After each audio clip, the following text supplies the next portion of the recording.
Welcome to Talkin' Ball with Scott Theisen and Drew DeArmond. Call into the Neighbors Wealth Management Hotline now, 256-576-4977. That's 256-576-4977. Now, here's Scott and Drew. And just like that, it is time. Welcome back in on a Monday morning. We're back. We're on. It's another brand new live edition of Talking Ball, 97.7 ESPN The Zone with Scott Theisen and Drew DeArmond on a Monday. And plenty of stuff going on over the weekend, but obviously Super Bowl 57 took over the highlights yesterday. 256-576-4977. Your good, the bad, the ugly from Super Bowl 57. The commercials, the halftime show, the game itself, the turf, all kinds of stuff to react to from Super Bowl 57. In the end, the Chiefs do get the 38-35 win. And remember, teams that trailed by 10 or more at halftime, they are now 2-6 in the Super Bowl era. Patriots, the only other team to pull that feat off when they got by the Falcons.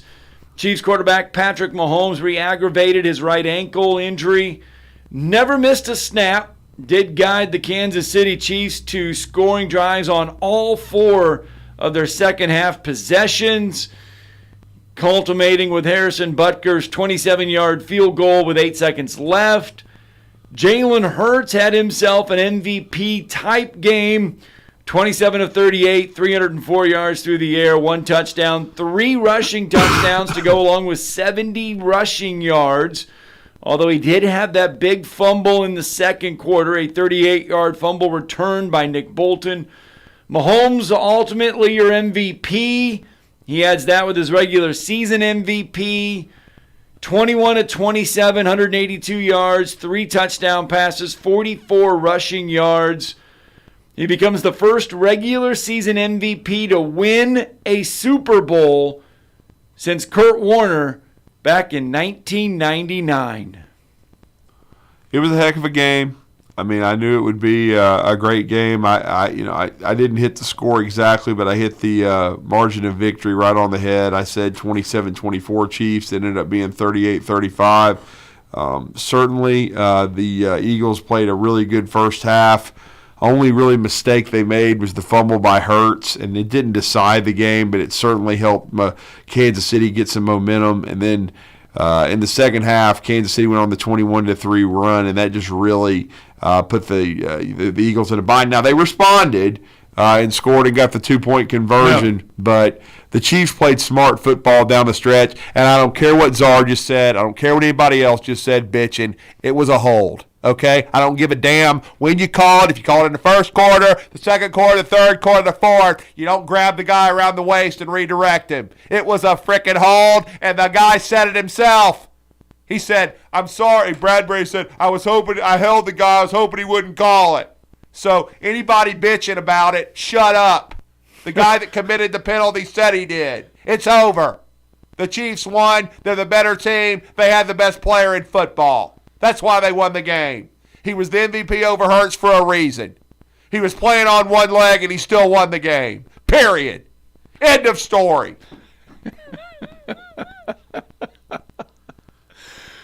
Oh.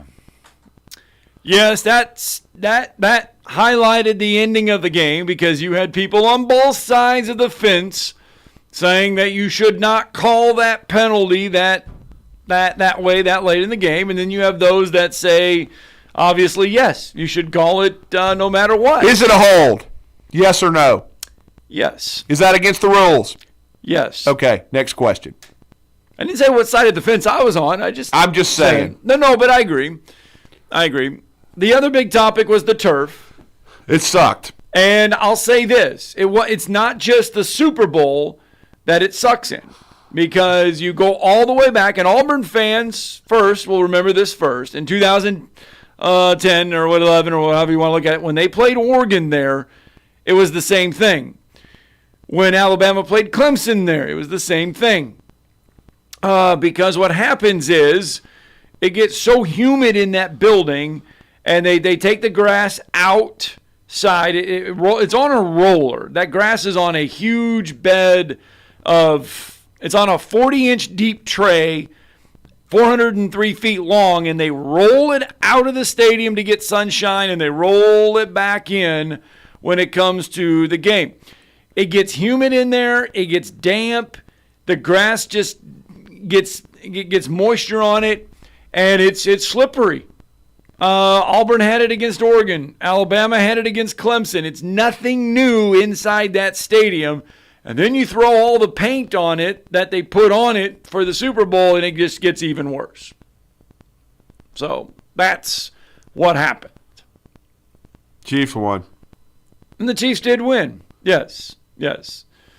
And Andy Reid after the game. Yeah, so we were able to get the run game going a little bit. I thought the offensive line did a nice job of stepping up. Pacheco, McKinnon, ran hard, all following Pat Mahomes' lead, just with that intestinal fortitude that he showed throughout the game. A little bit of Andy Reid, yeah. Well, I can just tell you, I love Pacheco. He runs like his hair is on fire. He had 75 yards. He led the game in rushing, had a touchdown. I thought he did a great job. I thought McKinnon made a great IQ play. He wasn't stupid and went ahead and scored the touchdown and give the Eagles a chance to have the ball last and potentially score and then either have a chance to tie it or even go for the win. Because who knows? Maybe the Eagles go for the win. And then it would have been arguably the greatest finish besides the one that I had to hear about the choke job that the Falcons did that I'll never get over. That it's all Kyle Shanahan's fault. He's a clown. He's never won a Super Bowl. Probably never will. Because every time he gets in position to win a Super Bowl, it always happens. Like death taxes and Kyle Shanahan choking in a big game. Well, now at least there's 2 losses there by teams that trailed by more than 10. Not Falcons don't. But the Falcons led by one. 18. Right. 18.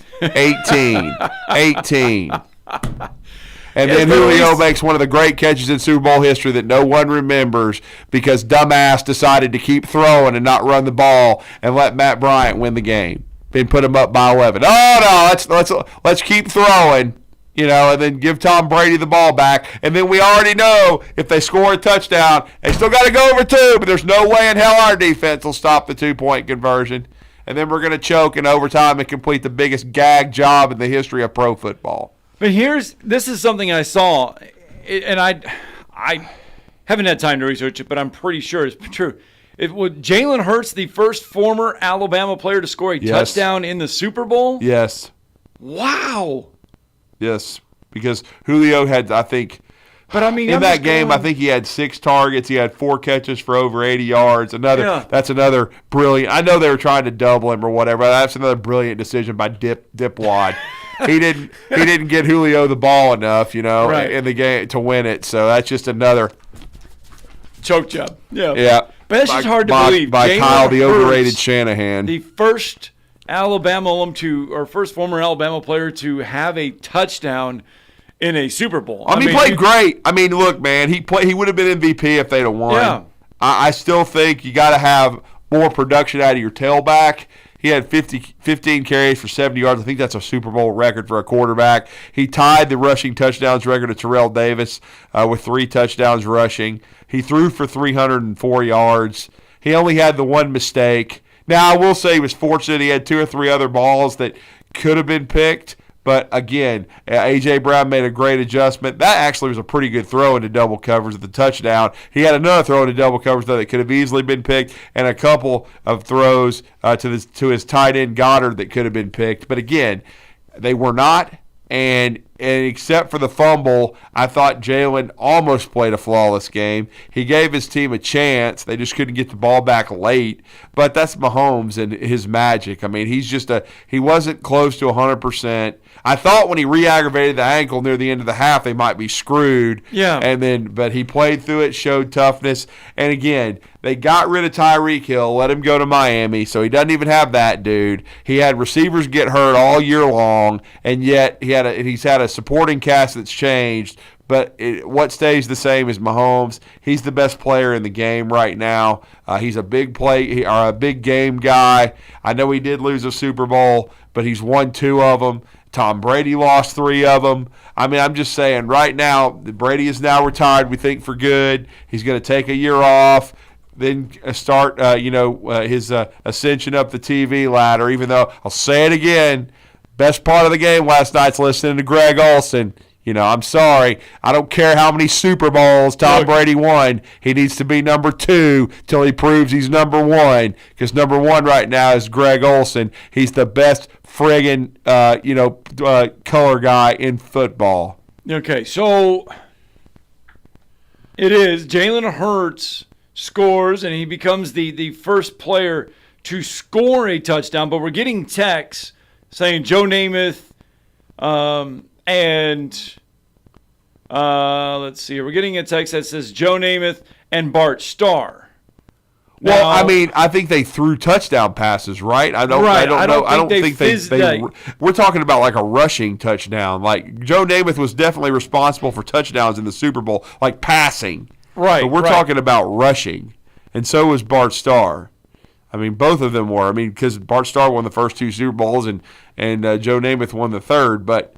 We're talking about like rushing touchdowns. Physically in the Super scoring Bowl. A touchdown. Yeah. Yourself. Yeah. Not passing it. But we're talking about rushing touchdowns. I guess we should have been specific there. Now, if he would have won MVP, he would have joined Bart Starr and Joe Namath. Yeah, we've already had MVPs. We've already had a couple of dudes. Yeah, absolutely. Right. That were MVPs of the Super Bowl. But just we're talking about scoring a physical touchdown. Like, because Joe Namath didn't rush for any, and neither did for his. Now, I will say, before the Super Bowl, in the Ice Bowl, Bart Starr did score the winning touchdown, but that wasn't the Super Bowl. That was the NFC Championship, right? No, that was the NFL Championship game before they had a Super Bowl. Ah, that's right. So NFL they did not. okay. It wasn't the modern era of football. So again, I think it's the first time an Alabama player has rushed for a touchdown in the Super Bowl, because I don't believe Sean Alexander scored one when the Seahawks got beat.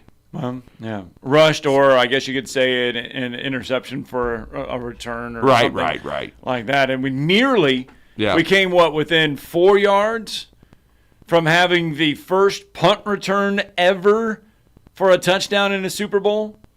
I believe it was 5 yards away, because in the fourth quarter or whatever, Kansas City got the punt return. And see, we really didn't talk about that dude the whole week, and that's our mistake there. We should have given him some kudos, because he got traded during the season over there after the Giants let him go. But yeah, Kadarius Toney. Yep. He's another in-state kid. He played, and another reason why people forget is because he didn't go to Alabama or Auburn. He went to Florida, had a good end to his career playing for Darth Vader, and had a really good last season with the Gators in 20 during the COVID year. Was a first-round draft choice of the Giants. Has had trouble staying healthy, staying on the field. But once they lost Tyreek Hill, realized that they needed another big play guy during the season. They traded for Kadarius. He had a good game. He had a touchdown catch on some yo-yo motion type stuff. That was a really good play call by Andy Reid in the red zone. And then you just talked about it. He's got a Super Bowl record right now. It wasn't the first punt return for a touchdown in Super Bowl history. That's crazy. They haven't had one. Yeah. But it was 65 yards down the sideline, and it really was maybe the biggest play of the game, because at that point in time, it was still a one-score game. I mean, it was a one-point game, 28-27, and they punt. It was the first punt in a while by Philly, and he nearly took it to the house. It wasn't Aaron Sipos' best punt. No, that it wasn't. Name sounds familiar. That's the former Auburn punter. Yeah, exactly. Aaron Sipos. So he took it back inside the 5. Now, to the credit of the Eagles, they made them. They stopped him the first 2 downs, but on third down, yet another great play call by Andy Reid, and they score a touchdown to go up 8, and that really put the Eagles in a bind. Let's get our first break in. Your Super Bowl reaction, 256-576-4977. Join the program after we return.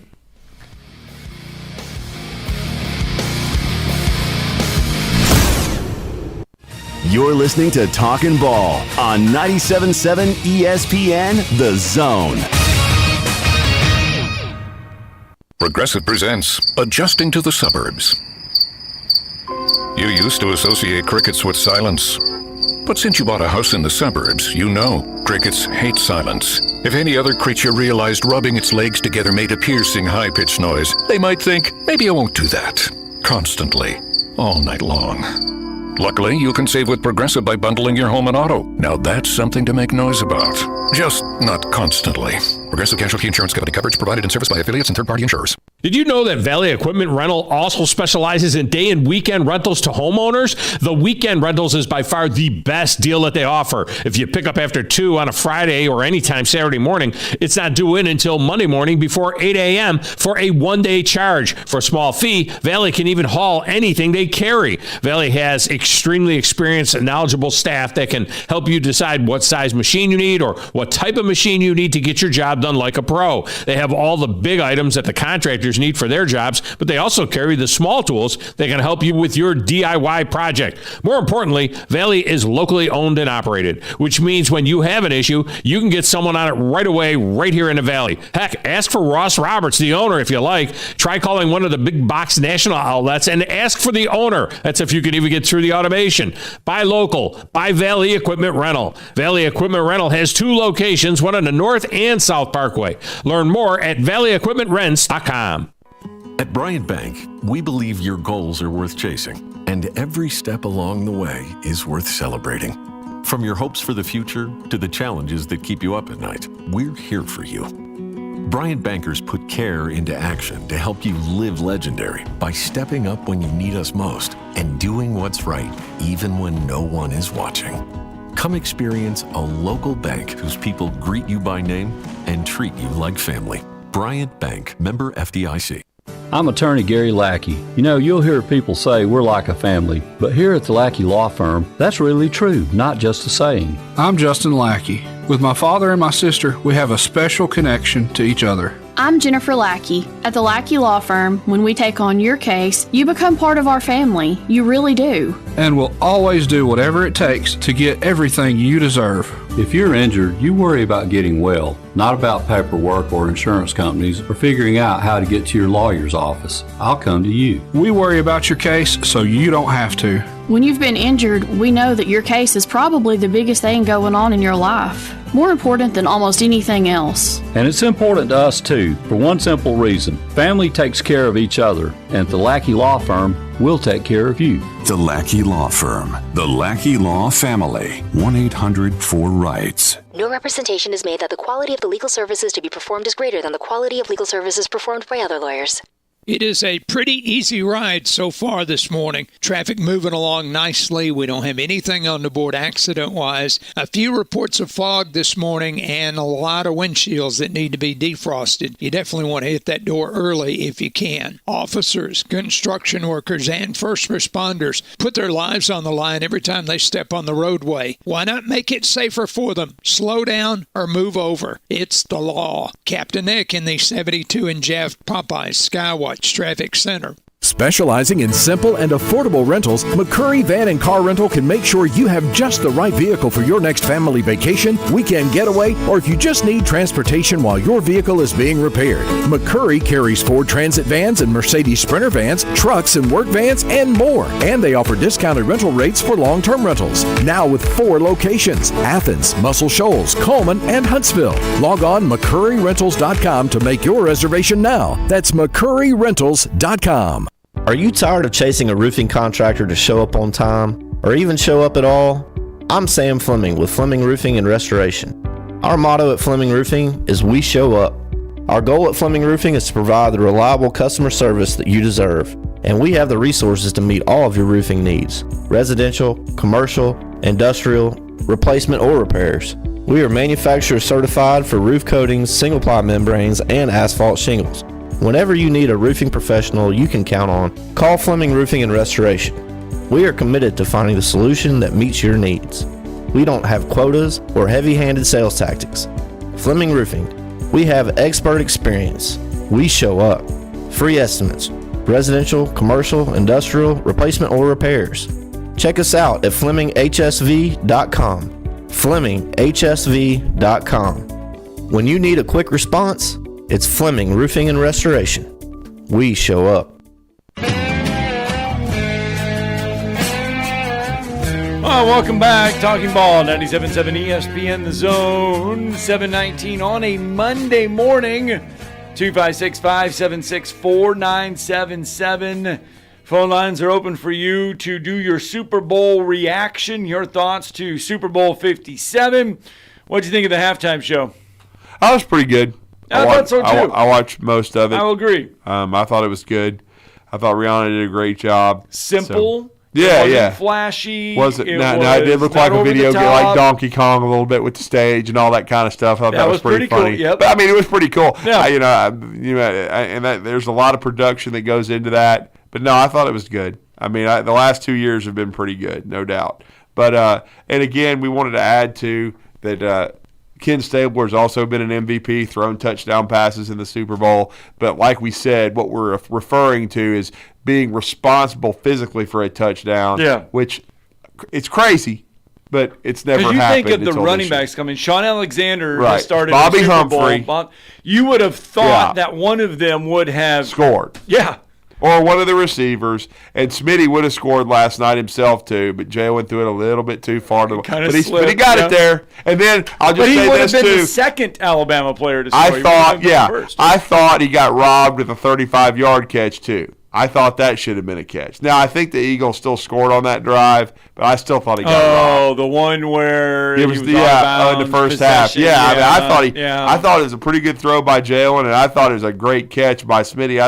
I didn't think it was moving. I don't know. They kept saying it was moving, and they took 15 minutes to review it. But they're about as stupid as the officials in the Virginia Duke game. Can't even see a damn, the friggin' light hadn't even come on yet, and he's on the ground on his backside, and Dumber and Dumbest get over there and look at it for 15 minutes, and then decide somehow that the clock had run out, and then of course I almost said the other, but anyway, and then of course you get the absolute. You know what's coming on Sunday. We're so sorry we blew it. Yeah. The old. Well, you know what their asses should have? Form letter that says we're sorry. We screwed up. They should be suspended for the next week if they blow something like that. Is that one of especially when you have replay without cataracts on your eyes and you're sitting there looking at it and the damn light hasn't come on yet. I'm sitting here. I saw it live. I thought, well, this is easy. 2 free throws. Now, if he misses them, you don't win. You go to overtime. But if he makes one, it's over. This is really simple. And they just kept looking. I was like, what in the hell are they looking at? And then it would have been hard for me not to be ejected once they told me that, hey, we're going to overtime. You know what I'm saying? I mean, I give Shire a lot of credit for showing some poise. He still had a chance to win. You have to get your team back up and try to win it in overtime. But that was garbage. I mean, that's just crap, especially when they have the tools in place to review it. Now, if it was a situation where you don't have review it and you have to, you just simultaneously decide, hey, I dig it. But now that you have replay and you can go look at the monitor, there's no excuse for blowing it. Right, and that is in reference to the Duke-Virginia basketball game. And I think one of the things, I have a feeling that whether you're a fan of college football, a fan of college basketball, whatever, you're tired of seeing the form letter that comes out the day after everything happens that says, hey, guess what? We went back, we reviewed it. Yes, the officials in said game did make a mistake. The call should have been this. It should not have been that. We apologize, and da-da-da-da-da. We don't get to hear from the referees after any game. No. We don't get to hear from the referees like after last night's call in the Super Bowl. We don't get to hear from the referees. We don't get to hear from the referees in college basketball after every game. I think that is where fans are upset as well, is that they're tired of seeing this letter afterwards that comes out. It doesn't change the outcome. It's not going to change the call. They're not going to do anything. Well, I mean, I'm raking on the refs for missing. I thought the Devontae Smith review and then on the Alabama Duke game. But I will say I've already complimented them about the hold. But I'm just saying that at least they have the guts to call that. Yes. Hey, it's. But if we could have heard from them happens. and said, hey, you know what? In that moment, yes, that was the right call. I stand by my call and all the other stuff. That's the thing that gets on my nerves so bad when I hear people say, well, in that situation, right, you can't make that call. We say that in basketball a lot, though. We say that in basketball a lot, though, too, that We do, though, like in a national championship game of a basketball or something. Oh, it's physical. It's the postseason. You got to let them play. You can't make that. How many times have we said you can't I would make admit that it call? if I thought that it was a bad call. And it was a good call. And when I saw it at first, I didn't see the hold at first. And I was like, right. Are they really throwing a flag there? Because I thought, okay, they're going to have to kick the field goal here. Philly's going to get the ball back. When you go back and watch it, and then yes. you go back and watch it, and I thought he held a couple of times. And I was like, well, no, I can see why they made that call. And then it's a dead issue when Bradbury himself is in the locker room and says, yeah, I held him, just hoping they wouldn't call it. And people are complaining. I'm like, if the guy committed the penalty, says it's a penalty, it's pretty much a dead issue, people. This is just all the folks who wanted Jalen Hurts to be MVP of the Super Bowl so they could yell at you and yell at me and say, I told you so, I told you so. He's a great player. Well, I understand. I was wrong. Jalen Hurts is the starting quarterback in the NFL. He played great. I already said so. But that's what people are wanting to do. They're wanting to, he's the greatest story of all time. And he's still a great story. He's still fixing to get paid. Right. He's still fixing to make, I don't know, $250 million. Easily top 5 now in the NFL in quarterbacks? No. But anyway. Top 5? No. But anyway, he's a great player, and he's going to be paid handsomely by the Eagles, and he should be. He earned the money. But is he a top 5 quarterback in the NFL? No. Top 10? Maybe. You got to put him in the top 10. Probably, but not top 5. Okay. Oh, 256-576-49. Now, if he puts 2 more seasons like that together, maybe. Right. He's done it once. Okay. Carson Wentz was MVP one time nearly before he got hurt, and then he ended up in the toilet. So we'll see. And Robert Griffin III, same way.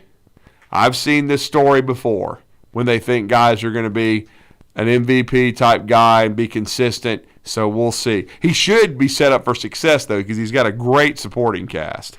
As long as now salary cap will decide a lot of that. The one way to continue to help Jalen, though, they've got to get him some more help, is because, again, he doesn't need to be running it as much as he's running it because he's going to end up getting hurt. They need to get a big-time tailback. I know Miles Sanders had a good year, had 1,000 yards, but they need a stud, man. And I think, correct me if I'm wrong, they've got a top 10 pick, right? Because I think they do. I think they do. I think they've got a couple. I think they do. One of them picks, man, they need to get him a tailback. Yeah, because they were talking about it yesterday. Because they've already got Smitty. They haven't mortgaged the future A.J. Brown, to get what they have. Goddard. Really great, really good offensive line. They've Right. got him what he needs, man. They just need to give him some help in the backfield so he doesn't have to carry 15 times in the Super Bowl. All right, let's get a break in. More talking ball around the bend. It's Talking Ball on a Monday. 97.7 ESPN, The Zone.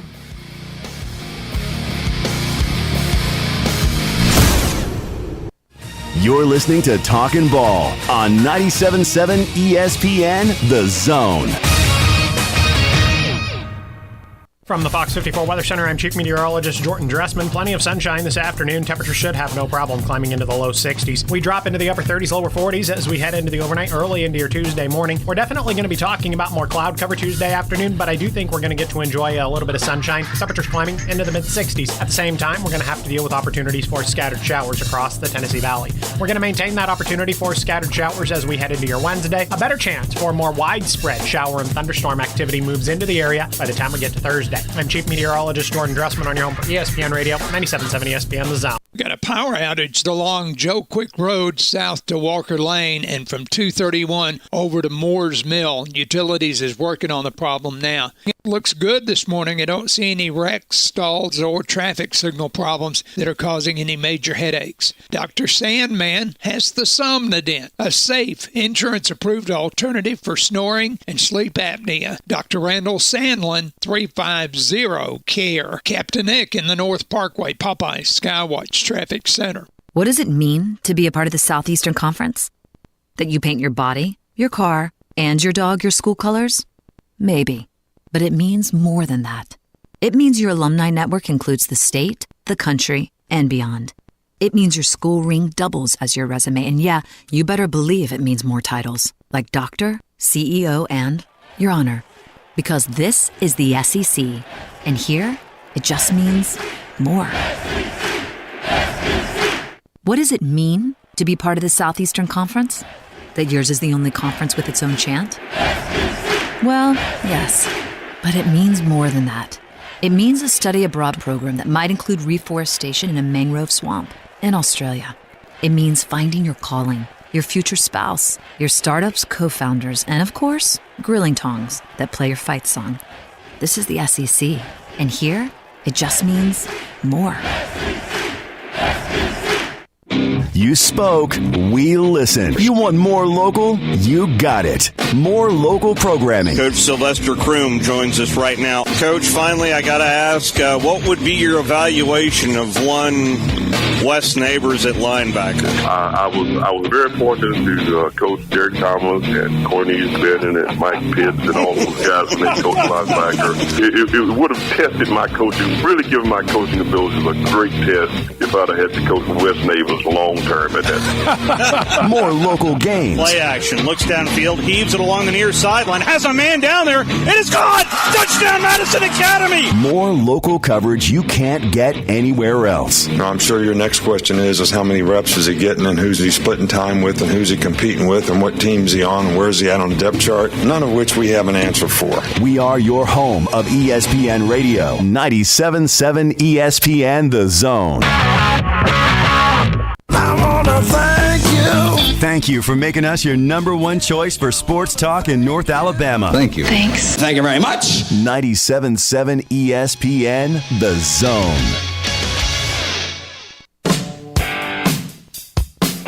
All right, welcome back. Talking Ball, 97.7 ESPN, The Zone, 256-576-4977. You're more than welcome to join the show. Give us your Super Bowl 57 reaction. Did you watch the game? Did you pay attention to the game? Your thoughts on everything. The halftime show. Chris Stapleton singing the I missed national that part anthem. of it because, like I said, I missed the first drive. The one and only, only one national Was it anthem. over 2 minutes? Because that was the whole thing. Everybody was trying to say how long was it going to be. That was one of them prop bets, you know. Oh, I know it was, and I tell you what though, Nick 'Cause I didn't Sirianni, they showed him. Oh, he was crying. emotional. Yeah, I mean, but it was I good. saw It was one of the better afterwards. One of the better national anthems that I'd heard in a long time. Well, I mean, again, like I said, I got back there thinking that maybe it had just kicked off and friggin' the Eagles had already scored. So I did see the highlights and everything. So I basically saw that drive, but I did not get to hear Stapleton though. But I saw the rest of the game. Was okay. The under cash this time. It took him 121 seconds to complete the anthem. So just over 2 minutes. Yeah. The under, though, it was 125 was the over-under. So the over-under was just slightly over 2 minutes. Yeah, 125. All right, Johnny on his cell with us this morning. Good morning, Johnny. What's up? Hey, guys. That was probably the most unsatisfying end of a Super Bowl in the history of Super Bowls. That ref has got to keep his panky in his pocket on that holding call. That was just horrible. I mean, there's more mugging like that going on in a basketball game than what they got there. That was just terrible call. Bradbury deserved better. The NFL football fans deserve better. Because of that stupid flag, we got one fall down and two QB kneel downs and a field goal shorter than a PAT for the ending of a Super Bowl. And if he'd have called it right, let it go, they'd have had to make a decent length field goal, followed by a minute and 30 seconds of the Eagles trying to get down and get the tying score or the win. Instead, we got blood. It was horrible. Yeah, I mean, but it was holding, you though. You can't make that call. I know. Cool. He barely tugged him as they made the change of direction. That is such a bad call. In most football games, and not even including the Super Bowl, you won't make that call. But especially in the Super Bowl, you don't make that call. You got to let them settle it on the field with their players. I mean, oh my gosh, man. I'm glad I'm bald because I'd have pulled all the hair I had out before that thing got started. It was terrible. But on a different subject, the Crimson Tide rolls into Neville Arena and punks them, and I'm happy to see it. Yeah, it was a good effort by Alabama, no doubt about it. I mean, they had to show a lot of grit. I'll say this. They played. It was a gritty kind of game. It was a tough game. It went back and forth. They were determined not to let our guys get the threes off. But we went to the rim, and if there's 5 better guards in America than what's sitting on the Crimson Tide bench right now, I don't know what team's got them. And I'll hang up, but I appreciate it, guys. Good morning. Thank you. All right. But no, I thought it was a tremendous effort by Alabama. Well, I thought we just had Johnny. We didn't. Okay, but no question about it. I thought Alabama showed a lot of grit, no question. Once again, Brandon Miller didn't have his best game. He went 0 for 7 from 3. But the great thing about this Alabama team is they're not dependent on Brandon Miller. Certainly, he is the difference maker. But they had Mark Sears step up down the stretch. He ended up with 15. Made a lot of plays going to the rim. Made some big threes. I thought, kind of one of the unsung heroes in the game. Who I thought he played really well, or you get to say he was really the hero, was Rylan Griffin. He ended up with, I believe, a game high 16. He played outstanding. Hit a huge step back 3 to finally separate, because Alabama had trouble getting over the hump to get the lead in Neville Arena, which you knew was going to be crazy and off the wall. His 3 to make it 66-62 really, I think, was a key play in the game, because it gave Alabama a little bit of breathing room. He had the dunk late, too. He just played fearlessly, because, I thought Damari Burnett made some nice plays defensively, but he couldn't get his 3 to drop. So they needed another scorer to step up and make plays, and I thought Rylan Griffin did that. And I thought Alabama did a really nice job in the second half on Jalen Williams, who killed him in the first half. He had 14. He only had 2 in the second. And they held Jonai Broome to 8 on 3 of 11 shooting. I thought Alabama's interior defense was really good. All right, we'll break that game down here in just a little bit. Jeff from the Borough with us now. Good morning, Jeff. What's up, Jeff? How you doing, guys? I just want to say that the player even admitted it was holding. Exactly. Thank you, Jeff. Thank you. He hoped he would let it slide. So the last caller, deal with it, Dave. All right? That's the call, Dave. Don't hold him. You wouldn't have the problem. You're just sad because Jalen Hurts lost. That's what it is. So don't be down here and talk about it's a terrible call. If the Eagles was a holding call, if the Chiefs had held the Eagles, you'd have been loving it. If they had kneeled down 3 times and kicked that field goal, you said, woo-woo! You'd been whoopee-whoopee if the Eagles had won. So, I was for the Eagles anyway because of blanket shit, but we got Darius Harris on the other side. He's got another ring. He's got 2 rings now. So I don't want to hear this mess. Mahomes is the best quarterback. You know it, and I know it. You want to admit it on the program for the last caller. So let's not bash the referees. We've had enough of that. I see enough high school games where they call enough fouls. I told them one night, I've got a deadline to be. I got out of bed here at 1 a.m. Quit blowing the whistle. Put it in your pocket. They keep blowing them all the time. So, I don't want to hear. You can call holding every play. As far as I'm concerned, I don't care if it's Super Bowl or it's like calling a foul. If it's a foul with 5 minutes to go, or if it's a foul with 5 seconds to go, it's simple as that. Don't foul it, you wouldn't be calling it. That's as simple as far as that's concerned. I don't want to hear him. He's belly aching about a holding call. He admitted it. So, deal with that. I'm sorry. Just deal with it. Go on. What's Nick Sirianni? He needs to just get over and coach his ball team. Quit worrying about everything. Andy Reid's the best. And then all this stuff back, they talk about Bradshaw, talking about Reid, a big guy. What do they want to call him? A big guy. What is the problem with it? Why is that a problem? I want to know why that's a big deal. Everybody on social media was bashing Terry Bradshaw for that. Is that a problem? You tell me.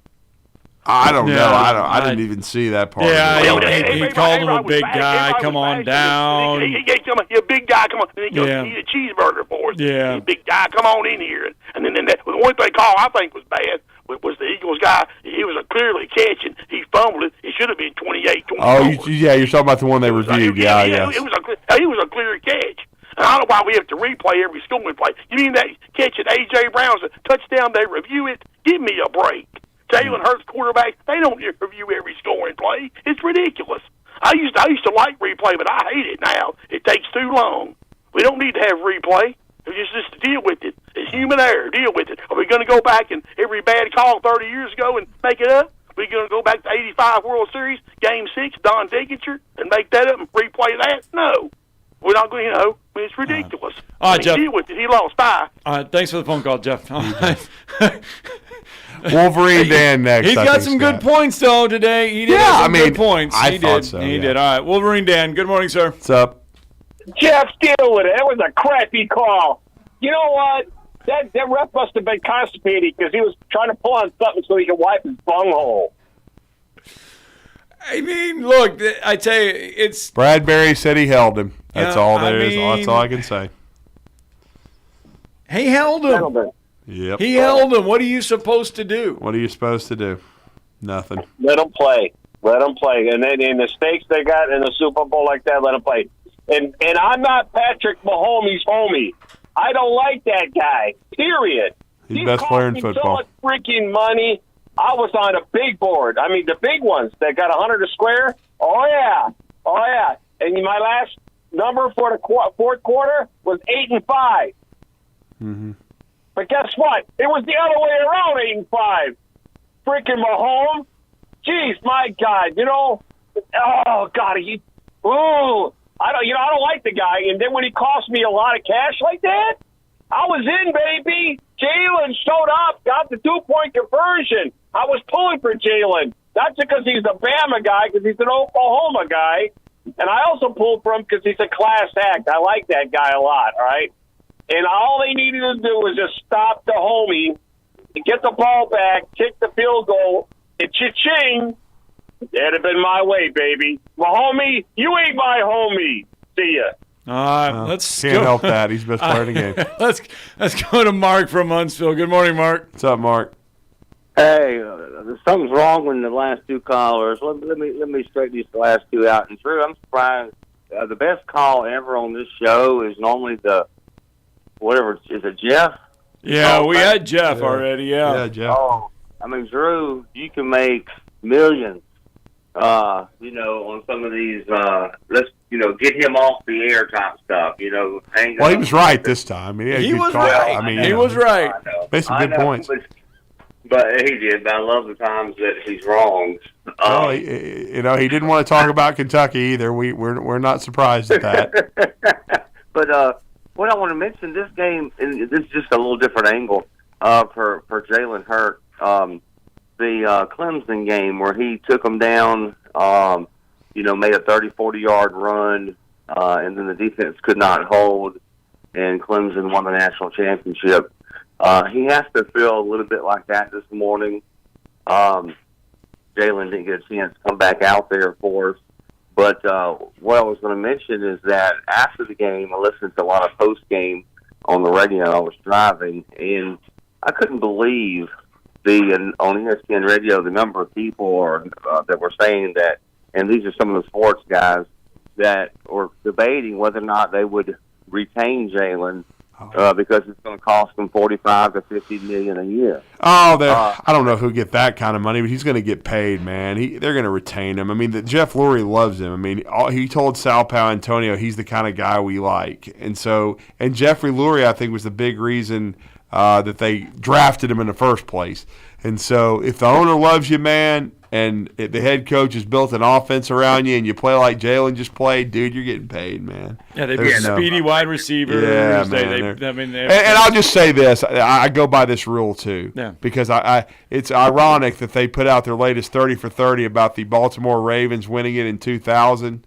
But when Trenton Dilfer took over as quarterback, and the dumbass Ravens, yes, and I love Ozzie Newsome, but this was stupid. They should have retained Trent Dilfer. When you win the Super Bowl, the quarterback should return the next year unless he wants to retire. Instead, they had to go sign Elvis Gerbach, who, was decent for the next year, but then retired the year after. Had never really won anything. Right. And Trent Dilfer won the Super Bowl, and then you disrespect him by signing Elvis Gerbong. And that's what I'm calling him.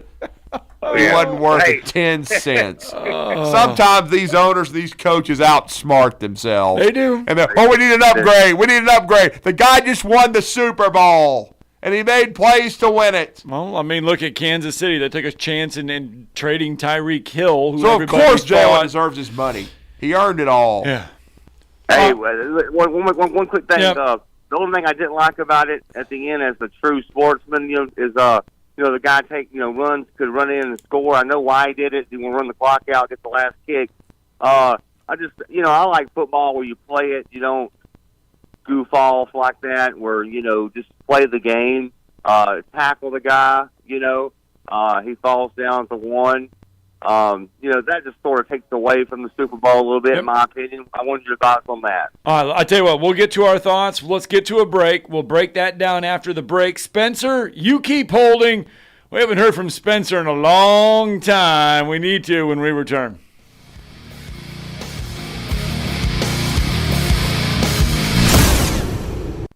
You're listening to Talkin' Ball on 97.7 ESPN The Zone. No word yet from utilities on that power outage. It's running basically from Joe Quick south to Walker Lane and from 231 east to Moore's Mill. Still looking for the cause on that one. Everything else seems to be moving along nicely this morning. I don't see wrecks, stalls, or traffic signal problems that are causing any major headaches. Snelling can assist with direct tire needs in Huntsville or anywhere coast to coast. 256-382-4000 or huntsville.snelling.com. Captain Nick in the North Parkway Popeyes Skywatch Traffic Center. Ann Adams with Berkshire Hathaway Rise Real Estate is the one name to know if you're buying or selling real estate. With years of local experience, Ann Adams offers buyers in-depth knowledge of the local housing market and will narrow available properties down to those you'll be interested in so you can save time when shopping for your new home. If you're ready to sell, Ann offers a seamless process using accurate pricing and expert negotiation skills to make sure you get a fair price for your home. Call Ann Adams today at 256-337-2625 or log on bhhsriserealestate.com. Not looking or feeling your best? No energy for the things you like to do? Ready to look and feel younger? Make your appointment at Advanced Life Clinic, one of the region's foremost destinations for patients interested in looking and feeling their best. Specializing in advanced laser treatments and weight loss, male and female rejuvenation to offset the effects of aging, and more. See how Advanced Life Clinic can help you enjoy your life again. Call 256-882-6555 or log on advancedlifeclinic.com. The Lodge at Guntersville State Park. From the gorgeous long views of the lake from the Bluff Side rooms to dinner at the Pinecrest room, Guntersville State Park needs to be on your bucket list this year. What an ideal place for a family staycation or a romantic getaway. Guntersville State Park has it all. This is a great time to book your visit, and depending on the time of year, you might want to bring the clubs and take in a round at Eagle's Nest. Make plans today to visit the Lodge at Guntersville State Park. If it didn't exist, you'd have to invent it. Guntersville State Park. As we turn that corner into February, Valentine's Day just around the corner. If you want to make sure that Valentine's Day dinner stays nice and toasty, give Talent Heating and Air a call. Thomas, you got everything to make sure that Valentine's Day goes smooth. Yeah, if you're trying to turn up the heat this Valentine's Day, we've got the special for you. $1,000 off, and you keep your Valentine warm. That's Talent Heating and Air's Valentine's Day special. Let them know where you can call. Yeah, you can call us at 256-503-4490. Talent Heating and Air, making sure everything stays rosy on Valentine's Day. Over 60 years ago, our founding father taught us the value of being dedicated to long-term customer satisfaction in every transaction we do, sales, parts, and service. Bobby White here for Woody Anderson Ford, thanking you for your loyalty for over 60 years, and we promise to keep working hard to earn your business every day. Just so happens that for 46 of those 60 years, our F-150 has been the best-selling truck in America. And now is a great time to drive one. We've got over 100 F-150s to choose from, and financing as low as 2.9% for up to 5 years on 2022 F-150s. With your good credit through Ford Motor Credit, offer ends February 28th. Or if a nearly new Ford fits you better, trade in and trade up to a Ford Gold Certified or Blue Certified pre-owned car, truck, SUV, or crossover. Great warranties, 24-hour roadside assistance, and you'll take them home with a full tank of gas and a fresh oil change. Woody Anderson Ford celebrating over 60 years of service to Huntsville, and we look forward to serving you. AVIQ. Who is AVIQ? AVIQ is audiovisual the intelligent way, where we put our IQ to work for your AV needs. With more than 100 years combined experience in audio, video, and automation, our team of experts is dedicated to one thing: helping you discover technological solutions that make your home special. Once you experience a game or a movie on one of our state-of-the-art home theater systems, you may never leave the house again. AVIQ can build the entire system for you or provide the quality components if you're a do-it-yourself. But AVIQ is more than just home theater and state-of-the-art sound systems. We offer a variety of control options for home technology. Energy efficiency, heightened security, and improved quality of life are all attainable through the automation of home systems. Intuitive and user-friendly control is our main priority in designing a system that meets your needs. Don't just take our word for it. You need to see it to believe it. Come visit us at our state-of-the-art showroom on University just east of Jim and Nick's, across from AT&T, or visit aviqhsv.com. Tom Abraham here from my friend Brian Hamaker and his team at North Alabama Mortgage. Look, buying a home is the biggest purchase you will make in your life, and it can be a bit intimidating, so you want people that can help walk you through the mortgage process and get you the best deal possible. That's what North Alabama Mortgage does, and they do it in Alabama, Tennessee, and Florida, from first-time purchases to refis, conventional, VA, FHA, and USDA loans. They have the solution at North Alabama Mortgage. Visit NorthAlabamaMortgage.com to learn more. That's NorthAlabamaMortgage.com. If you're ready to lower your utility bills, it's time to call Eagle Insulation. Eagle can handle it all. Attic re-insulation, insulation removal, wall insulation, and new construction insulation, commercial and residential. Our primary goal is to save you money, and lots of it. Typical clients realize their return on investment within 3 to 6 months. That means the re-insulation actually pays for itself and then some. See if we can help you. Contact Eagle Insulation today, 256-755-1556, or log on insulatewitheagle.com. Tom Luganbill here for my friends at Woody Anderson Ford. Bobby White and his team take great pride in their service department, and you can see it the moment you walk into those beautiful new service lanes. And just like a championship team, they all work together to make sure your experience is second to none, whether you drive a Ford or not. Also, check out the gold certified pre-owned inventory at Woody Anderson Ford for great deals every day. Stop by and see them at Jordan and Sparkman or at Woody Anderson of Madison on Hughes Road, or visit WoodyAndersonFord.com.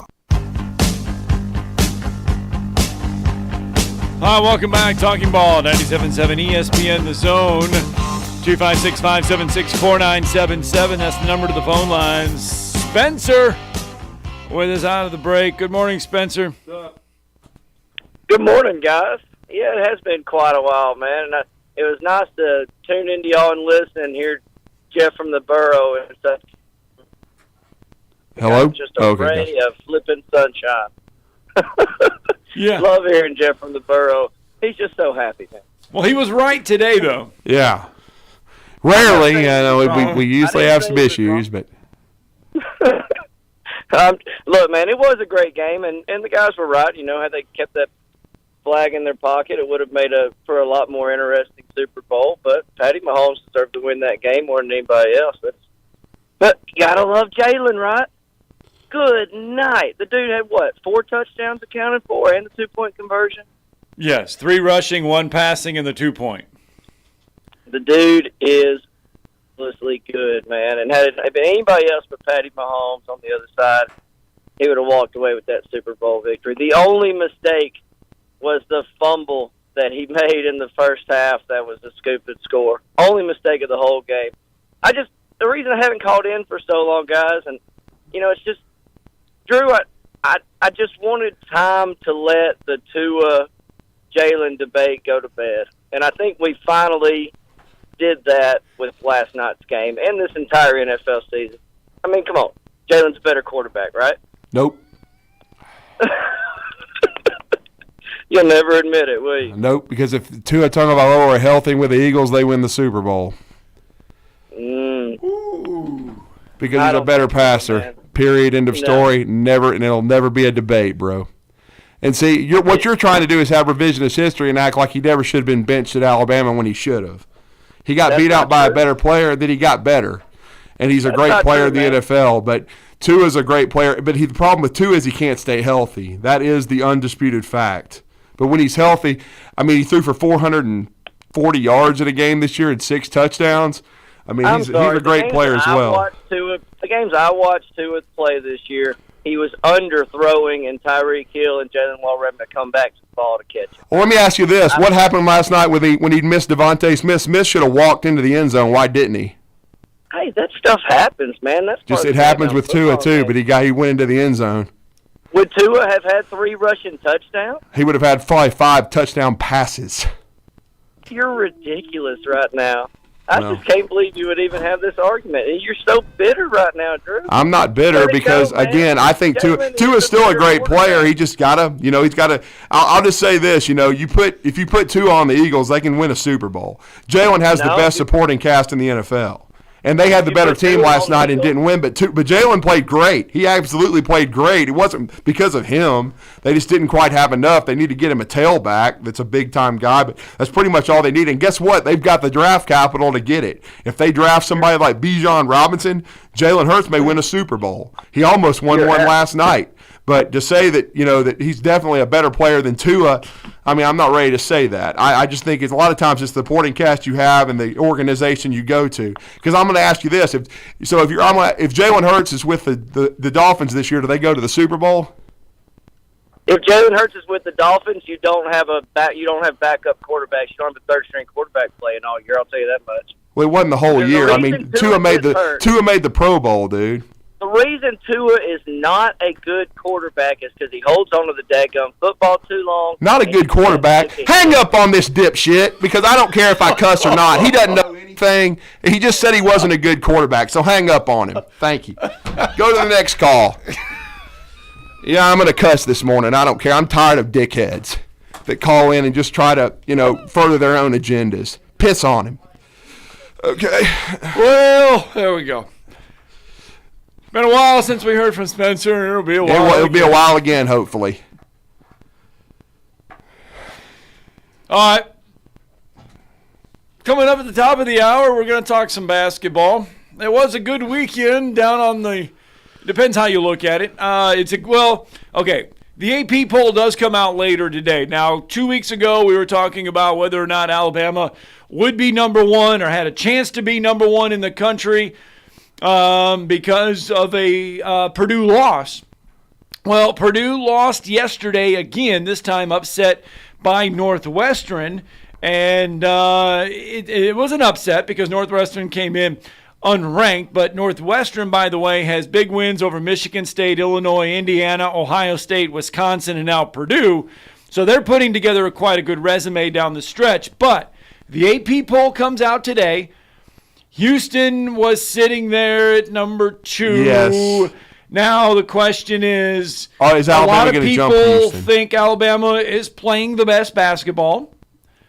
Does Alabama jump Houston today, or does Alabama jump everyone and end up as the number one team in the country in college basketball? I was asked this question this morning.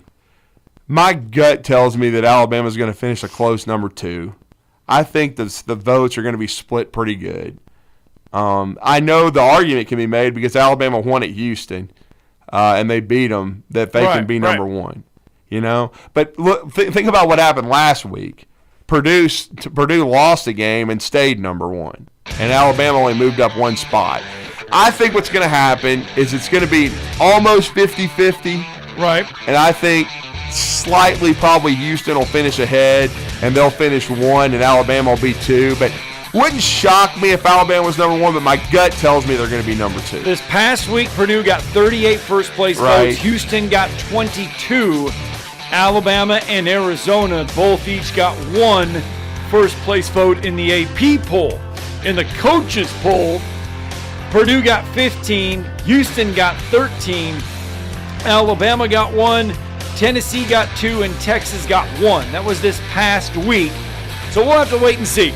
But Travis Reier will help us go break down the win over Auburn coming up in just a minute.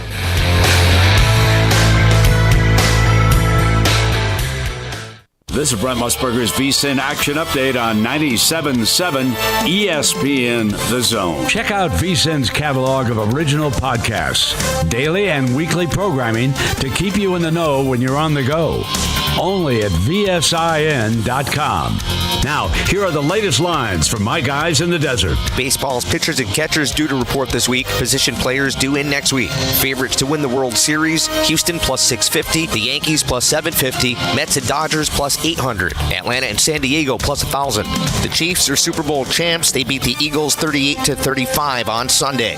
Philadelphia was favored by 1. Kansas City paying plus 104 on the money line. The over was 73. The Chiefs covered by 4. As far as the Super Bowl MVP, that's quarterback Patrick Mahomes of Kansas City. He paid plus 130. Could have gone to Jalen Hurts as well had his team won. Hurts was also plus 130. Get the latest lines and more at vsin.com. WZZN, Union Grove, Huntsville, Alabama. 97.7 ESPN, The Zone.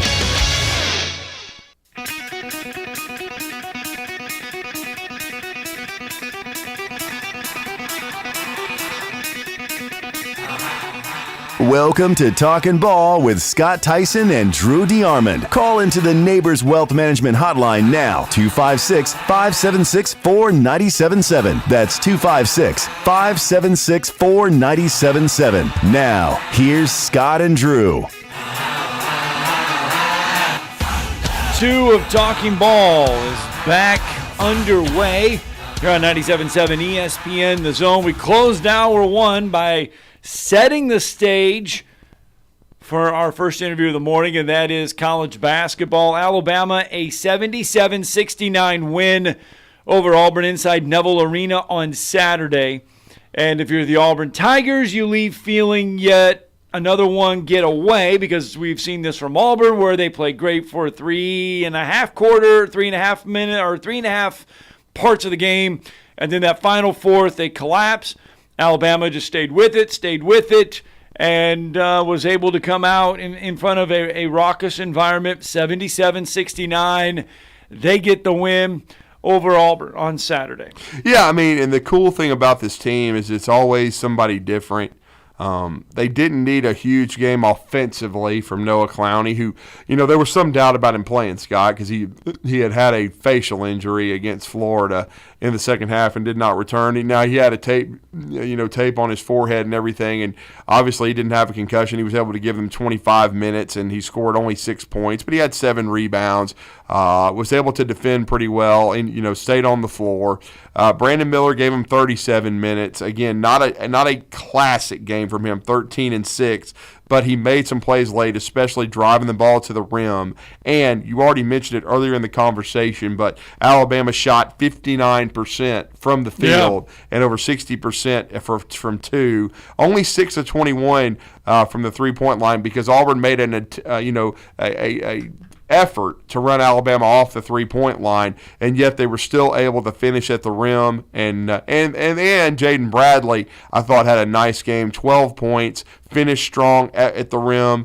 The only thing that I thought Alabama did poorly was shoot free throws, because if they had made their free throws, this would have been a double-digit win. But it was a tough win over a good Auburn team, and we're going to talk about that and some more Alabama athletics and Super Bowl-related things with our next guest. And since 2003, he's been the senior analyst for BamaOnline.com. Also, SEC Second Helping with our good friend Brent Beard, and, of course, Talking Tide with Chase Goodbread, and that's Travis Ryer. Travis, hope you had a great weekend. How you doing? I'm doing great. How are you guys? Doing pretty well. Not doing as well as Jalen Hurts' agent, but obviously that's going to be something he's about to get paid after his performance in the Super Bowl. But your thoughts quickly. We'll start with the Super Bowl. We were talking about this with our listeners to start the show. Yes, there's been Super Bowl MVPs from Alabama, Stabler, Namath, of course, Starr, and they've thrown touchdown passes. But the first touchdown accounted for physically by an Alabama player with Jalen Hurts. It's pretty hard to believe. Yeah, it is crazy, isn't it? And really, for Jalen, a bittersweet night. I don't think there's any doubt about it. In a lot of ways, he gave the Eagles a chance to win that game, but ultimately in the second half, you have to tip your hat to Patrick Mahomes, Andy Reid, and the Chiefs, because they just took that Philadelphia defense, very highly regarded Philadelphia defense, to task. Also had a breakdown in the Eagles punting game that was critical as well. So, it's a memorable year. I have no doubt for Jalen, and I think a gateway of just even greater things to come for him and probably that team as well. But it was the Chiefs in the second half, and now you're definitely talking all-time status for Pat Mahomes and, Kelsey and Reed in that regard. It's a heck of a game. Unfortunately, a really anticlimactic sort of finish with the defensive holding call, but it's kind of the football we live with these days. Tough to play defense at just about any level, but especially the National Football League. Well, when Travis, we were talking about it, and it is hard to believe. I mean, you go back, and yes, Bart Starr, Joe Namath, Ken Stabler, they all played. They all threw touchdown passes. But to be the first Alabama player to score a touchdown in a Super Bowl, it's kind of hard to put your mind around that. Yeah, I mean, when you think about the greats for Alabama that have played in the National Football League, I go back to a guy like Bobby Humphrey when he was with the Broncos. Yeah, we talked about I him, would have figured he would have been a guy that would have got it done. Unfortunately for him, Joe Montana and the Niners just didn't allow for many opportunities in that blowout in New Orleans. But, no, absolutely, it is. That you think about the guys that have gone through the program. Maybe even Howard Cross, I would have thought, with the Giants. Oh, yeah. Back in those days. Would have been a guy in a red zone opportunity that maybe a Phil Simms or a Jeff Hostetler or one of those guys would have found in the end zone. So that is 57 Super Bowls, and this is the first one. Yeah, and Sean Alexander, I think, was MVP that year, but he didn't score either. When they lost the Super Bowl. So again, it's hard to believe, but a great year for Jalen Hurts. Certainly going to get paid, and kudos to him. He's taking advantage of every opportunity. Great football player. Did a great job this year for Philly. As you said, they've got a bright future if they can kind of keep those pieces together on offense and defense for him to succeed. But to switch gears, Alabama basketball. With the debate we were having right before you came on, Travis, is Alabama going to be number one now? Purdue loses to Northwestern on the road, 64-58, and then you think about Alabama getting it done against Auburn in a gritty game, 77-69. Houston gets a win. Now, Alabama won at Houston. My gut tells me Houston's going to edge them out, and Alabama will be 2. What are your thoughts?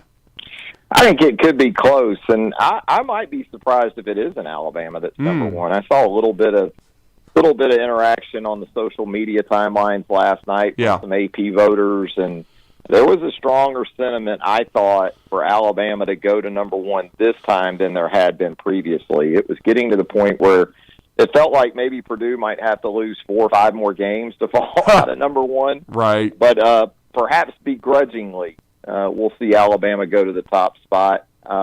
Would be cool. Would be neat. So it would be certainly an interesting scenario to take that to Knoxville against a very desperate Tennessee team at this point following its latest loss. Yeah. Yeah. Well, I mean, you go down to Auburn. I mean, that's the thing. If you're looking at it, the win Saturday against Auburn was not easy. The environment, everything that led to it, but. Still, Alabama, you never apologize for a win, whether it's good, bad, or ugly, but Alabama found a way to get a win Saturday. Yeah, I thought it was encouraging, too, because that's the type of game you're probably going to run up on in the NCAA tournament, maybe as early as the second round, or for who knows, ask Kentucky. You might get that type of push even in the first round. So it's sort of a callus that you get to develop before you get into the NCAA tournament, so that when you run up on that type of grinder, maybe you're not as prolific offensively as you're used to being. Maybe a team takes an approach defensively to you in three-point shooting that requires you to win in another way. Maybe the whistles aren't always your best friend on the defensive end.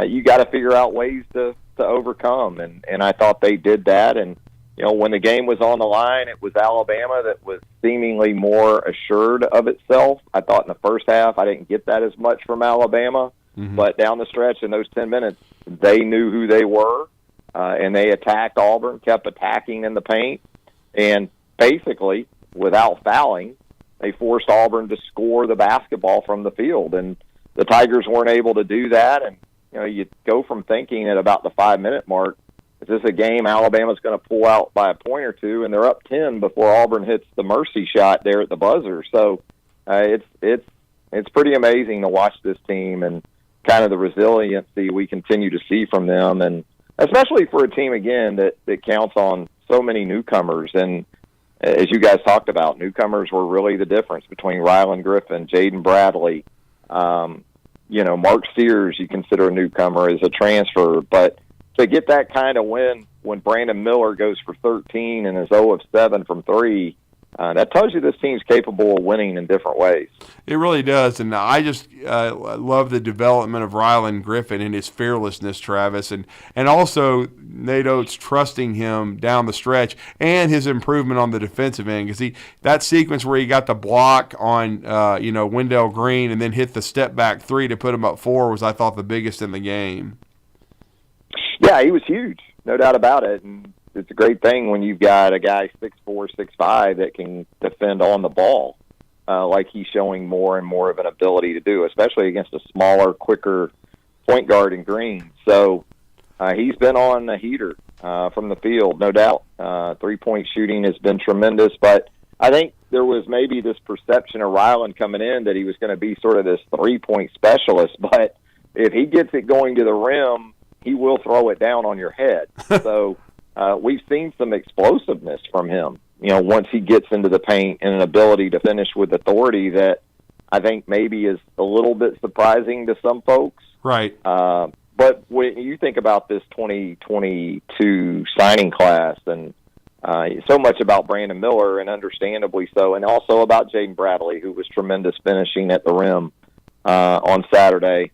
Boy, Rylan Griffin and Noah Clowney have absolutely filled out that 4, and they've been everything as billed.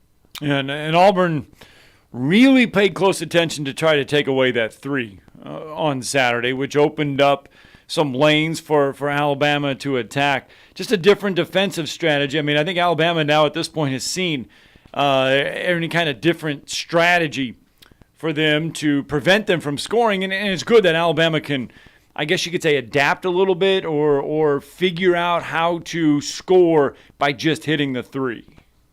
Well, they had shot 44% or better from 3 in their 3 previous games. So if you're Bruce Pearl and that staff, you're thinking we can't let them be that efficient from 3. I think they made nearly 16 threes in a game, in that 3-game stretch. So that's the difference. When Alabama's shooting it like that, that's the difference between whether or not you can be competitive with Alabama or you're going to get blown out. And so, understandable, and I would say, given the recent history, the right approach.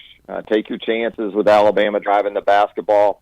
The problem too is when you put that much emphasis on a guy like Brandon Miller. It's another illustration of how Brandon, even when he has 13 points, is still able to impact games because you're not able to help off on their shooters. You've got Rylan Griffin, Brandon Miller on the floor together, Mark Sears on the basketball, or Jaden Bradley or Javon Quinterly, and those guys are going to be really tough getting to the basket. And so, that, again, Brandon helps this team in ways that don't show up in the box score on his stat line, but they definitely show up in the way of, say, Alabama having a 24-point edge in the paint on Saturday against Auburn. Well, and your initial thoughts on the matchup with Tennessee, you mentioned it already, a desperate Tennessee team. They're certainly comfortably in the tournament, Travis, but 2 gut-wrenching losses. They don't dunk the basketball, and it comes back to haunt them against Vanderbilt. And then Vescovi doesn't close it out at the line, and they lose on a 35-footer at the buzzer at home. So now they get what could be number 1 Alabama in Thompson Bowling on Wednesday at 6.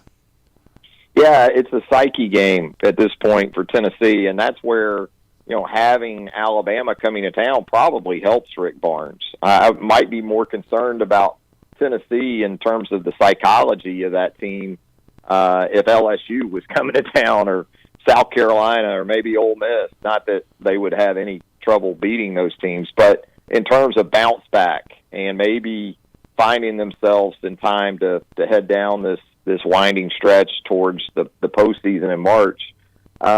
I guess, the thing that surprised me was obviously the shot Missouri hits to win the game. But you said it, Tennessee's not exactly a young team, and so their inability to close out games against teams, and Vanderbilt's playing better, so give Jerry Stackhouse credit, and Dennis Gates, I think, has been great in his first year at Mizzou. But giving up 80-plus point, to Missouri, I guess, surprised me a little bit. And I think that is worrisome with Alabama coming to town and the different ways that Alabama can score the basketball. And as we know, with Rick Barnes' teams, the building block is the defensive end. So they're going to have to be better in regards to that to have a chance to close out Alabama on Wednesday night. Mm-hmm.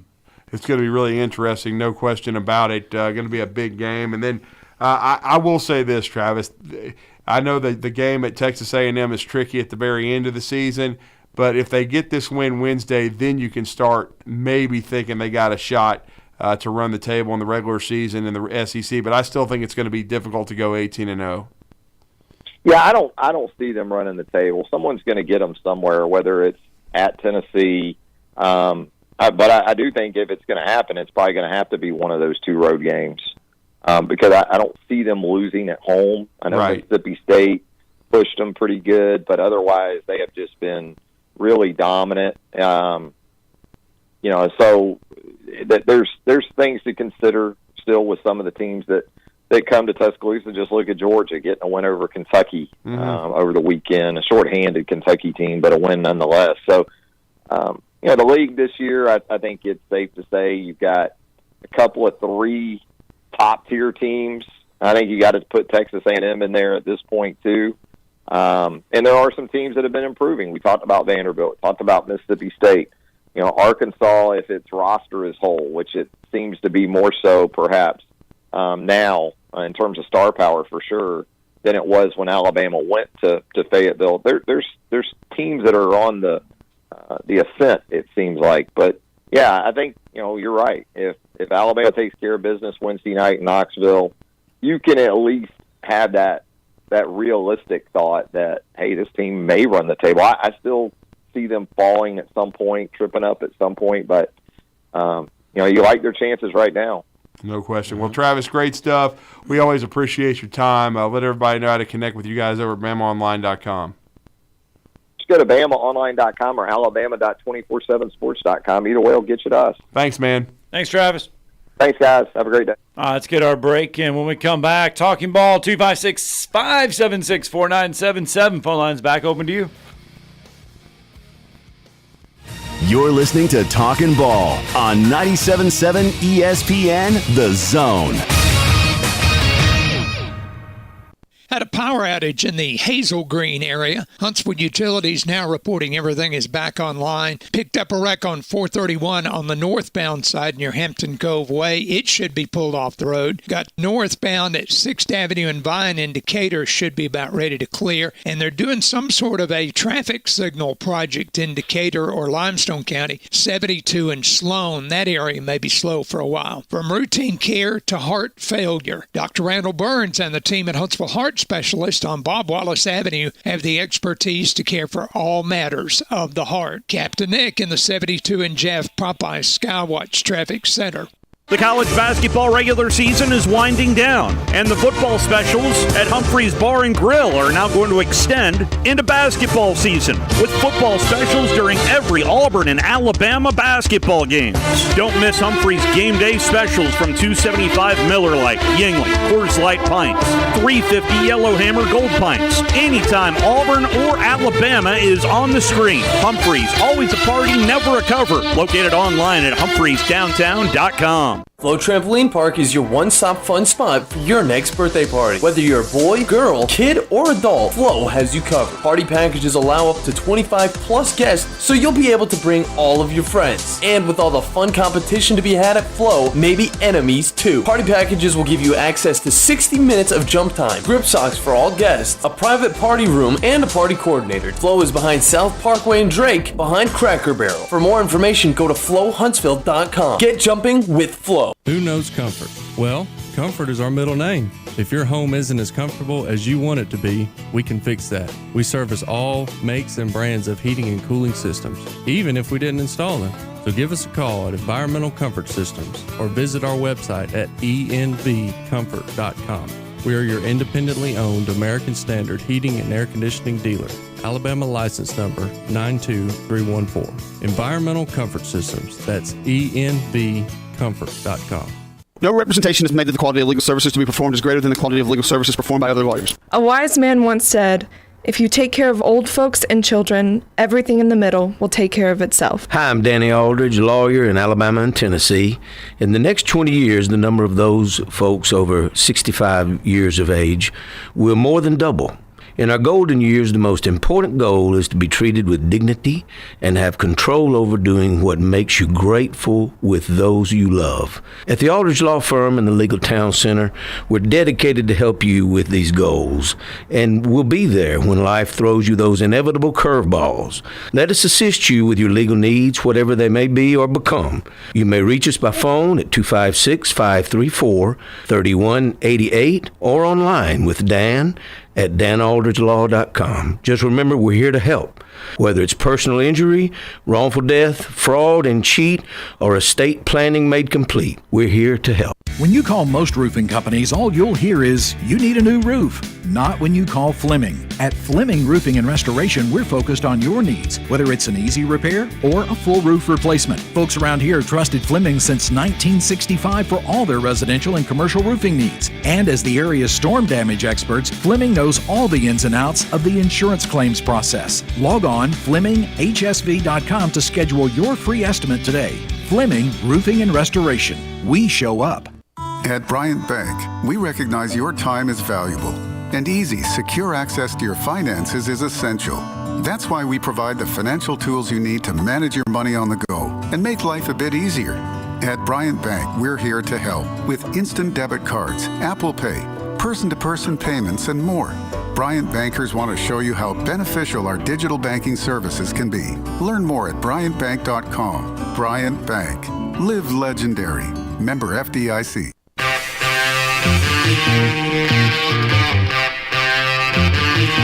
Welcome back. Talking Ball, 97.7 ESPN The Zone, 256-576-4977. That's how you can join the show. Is that I Can't Get No Satisfaction? Is that yeah, that's what that by was. the Rolling Stones? No? Yeah. No? What was that one? I thought it was. No, that was Fatboy Slim. Oh, no, I think that's the all. the intro sounded like I can't get no satisfaction. But he doesn't. He's not. Yeah. Yes, Fatboy Slim used that, but that's not Fatboy Slim's original music. I was going by the original. Yes, he's Rolling going by Stones. Okay. I can't get no satisfaction because I was going to Bandy say wasn't born when I can't. Get I was going to say Spencer couldn't get no satisfaction this morning earlier. No, he tried, but he tried.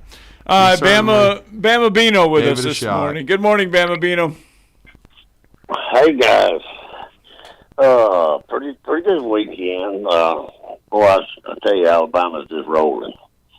In basketball, I watched some of the Super Bowl last night. As you know, I'm not as big a pro guy because of the wokeness, but it seems like they've toned that down some and being a little more inclusive of mainstream stuff, but boy, the fumble just killed Jalen. But I really been proud of him, and I think he's done well. They did super actually, but that fumble though in the end was the difference in my opinion. But you can call even my mother. I watched it with mom and dad. Mom even said, "Well, he's been playing that guy the same way the whole game." And, it really, it's consistency in calling is what I look for, not whether or not you could call holding on every play, but he's been doing that the whole game, and to throw a flag right there at the end, I don't know. I guess if I was the referee, I wouldn't want to be, it'd just be a tough call either way. But he said he was holding, but he's been doing that. Here's the thing, though, and we go back, and I'll say, yes, everyone pinpoints, Drew, that the holding call really changed the outcome of that ball game. But keep in mind, Kansas City scored on all 4 possessions in the second half. Patrick Mahomes was not 100%, but yet Philadelphia's defense in the second half could not get Kansas City's offense off the field. No, they couldn't. I mean, that was one of the biggest things, that when Jalen had opportunities, they only really stopped him for a 3-and-out one time. That was the punt return. He got him a field goal in the first drive, and then when they fell behind by 8, he drove them down the field. He made the throw to Devontae Smith. He got the 2-point conversion to tie the game. He just didn't get another opportunity. And again, like I said, he had a great year. He played great. I have no issue. I don't think he lost the game with the fumble. It certainly played a part, but he bounced back from it. He didn't make another mistake. Now he had some fortunate, throws that I think could have been intercepted. Guys mistimed their jumps. They misplayed the ball. But hey, look, man, if they weren't turnovers, he did his job. He accounted for 4 touchdowns. He put his team in position to win. They just didn't. They weren't able to close the deal. And I just thought down the stretch the Chiefs played smart football. Bradbury admitted he held. It was a gutty call. They made the call, but they're not talking about enough about McKinnon not scoring. I've seen that happen so many times where guys just, I'm gonna score a touchdown in the Super Bowl, and they're not thinking about downing it. And right. I just thought, once again, the Chiefs played smart football. People can call it anticlimactic, but it's smart.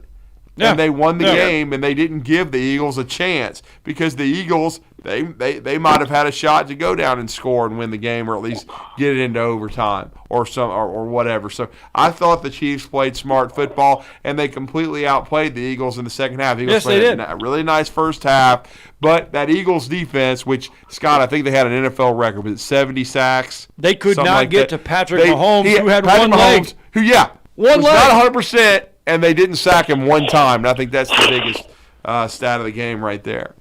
Yeah. Anyway, I'm proud of Jalen. I think he's a class act, and he's getting paid, man. Regardless, I mean, he's earned it. There's nothing I can say. I think that Tua is the better passer, and I still think he's a better quarterback.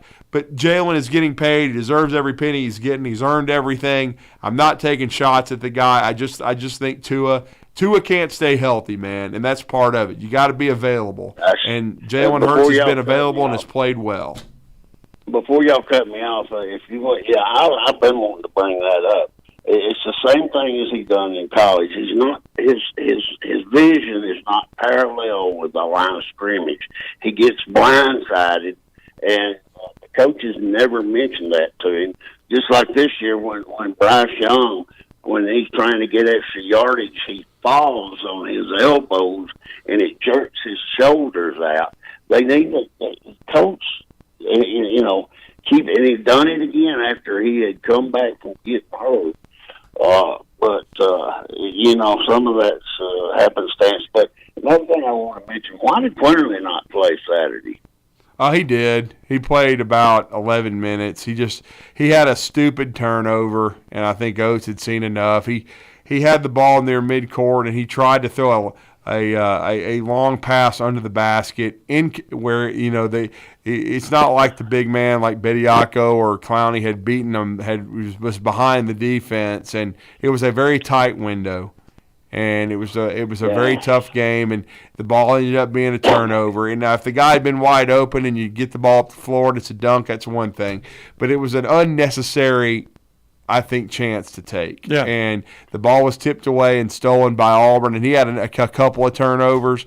And he had one layup or whatever. But I just think Oates was thinking, look, right now Jaden Bradley's playing good, Sears is playing well, Ryland, Griffin. It's about the hot hand. And against Florida, Javon played very well. He didn't have the hot hand on Saturday, and he didn't play that many minutes.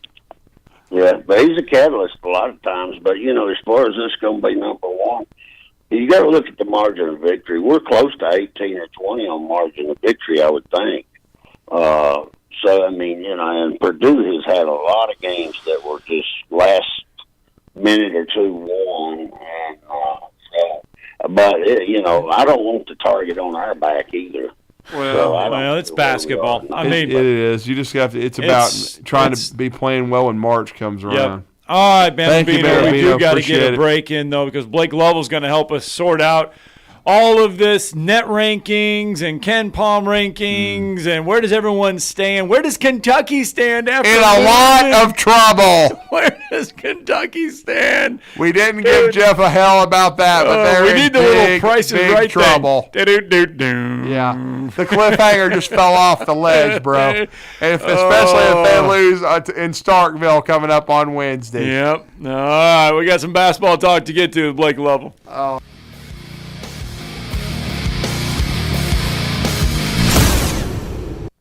You're listening to Talkin' Ball on 97.7 ESPN The Zone.